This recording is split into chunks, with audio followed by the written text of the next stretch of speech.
За нэгдүгээрт энэ гэр бүлийн тухай хуулийн шинжилсэн найруулга, гэр бүлийн хэрэг шүүхэд хянан шийдвэрлэх тухай хуулийн төслийн талаарх мэдээллийг сонслоо. За хоёрдугаарт тамхины хяналтын тухай хууль нэмэлт өөрчлөлт оруулах тухай хуулийн төсөл болон хамт өргөн мэдүүлсэн хууль тогтоомжийн төслүүдийн талаарх мэдээллийг сонслоо.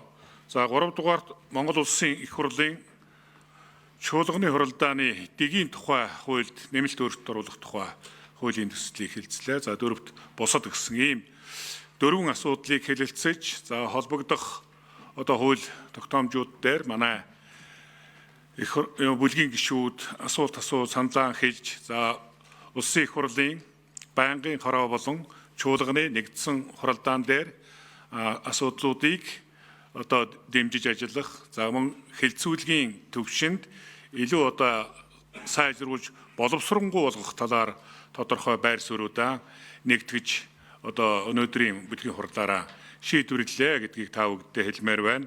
За ингээд Улсын их хурлын чуулганы хуралдааны дэгийн тухай хуулийн төслийн талаар Бадам сүрэн гишүүн та бүгдэд товч мэдээлэл өгнө.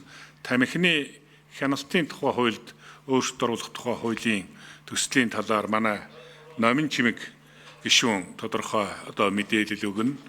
За манай өнөөдрийн энэ мэдээлэл өгж байгаа үйл явцад манай бүлгийн дэд дарга Ариун Заяа дарга оролцож байна. За мөн бүлгийн ажлын албаны дарга Далхсүрэн дарга оролцож байна. За холбогдох хуулийн төслүүдийг боловсруулсан ажлын хэсгийн ахлагч нар манай Номин Чимэг гишүүн, Бадам сүрэн гишүүн нар оролцож байгааг хэлье. За ингээд Бадам сүрэн гишүүн. Монгол Улсын үндсэн зааснаар улсын хурлынхаа дэгийг өөрөө тогтоох хэрэгтэй байдаг.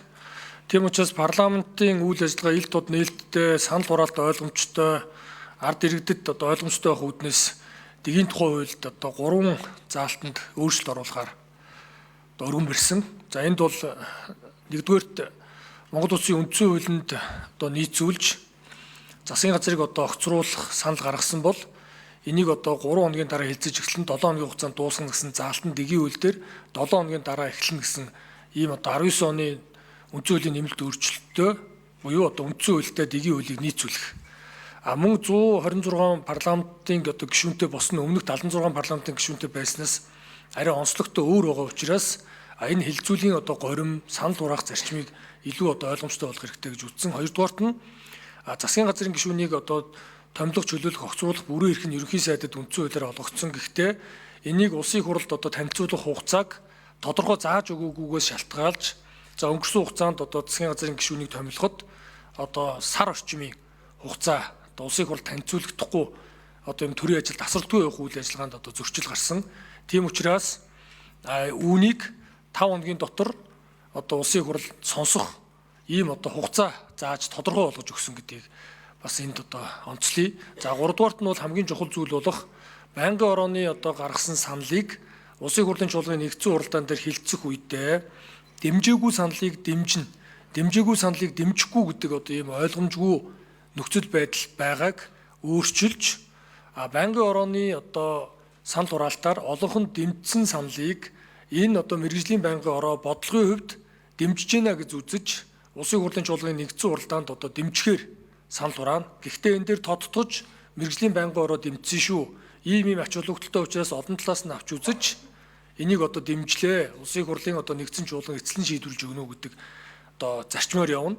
Нөгөө талдаа мэргэжлийн байнгын орон дээр хувь санаачлах эрх үхий субъект болох Монгол Улсын их хурлын гишүүн, ерөнхийлөгч, засгийн газар саналаа оруулсан, мөн зарчмын зөрүүтэй саналыг оруулсан хувь санаачлах эрх үхий этгээд мэргэжлийн байнгын орон дээр гаргасан санал нь дэмжигдээгүй тохиолдолд хэрвээ өөрөө хүсвэл энийг байнгын орооны хурлын тэмдэглэлд тусгуулад энэ саналыг чуулганы нэгдсэн хуралдаанаар дэмжих хэсгээр санал хураалгаж өгөөч гэдэг ийм өөрчлөлтийг оруулах зүйтэй гэж үзэж улсын хурлын нэр бүхий 33 гишүүн хамтарч энэ хуулийн төслийг боловсруулсан.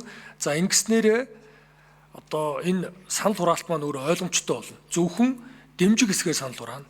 Дэмжихгүй дэмжин, дэмжихгүй дэмжин дэмжихгүй гэдэг ийм зарчим бол цаашид одоо үйлчлэхгүй байхаар ингэж одоо хуулийн төсөлд тусгацсан. Ингэхгүй бол чуулганы нэгдсэн уралдаанд одоо орж ирсэн, бүртгүүлсэн, эрцээ өгсөн гишүү маань энэ чуулганы хуралдааны танхимыг орхиж гарч энэ санд хураалтанд оролцохгүй байсан шалтгаалж хүсээгүй үр дүн буюу одоо анх одоо тухайн санал гаргасан одоо хууль санаачлаг эрхүүхийн этгээдийн гаргасан санал нь эсэргээрээ энэ танхимд байхгүй байсан эрдэнэт орсон боловч чуулганы хуралдаандаа суугаагүй гишүүдийн одоо эсвүүлтгүйгээр гэж хэлж болно.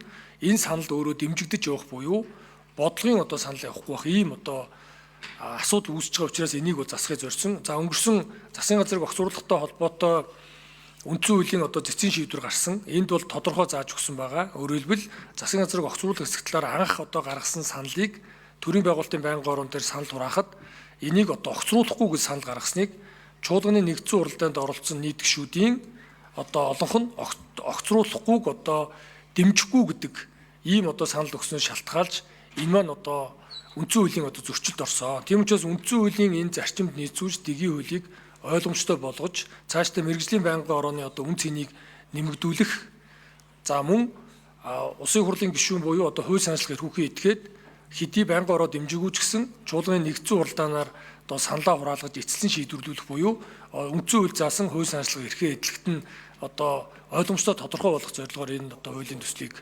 одоо боловсруулсан. Тэгээд бүлэг үүнийг бол дэмжиж хилцүүлгийн шатанд одоо сайжруулж цаашид одоо хилцэж явах зүйтэй гэж үзсэн.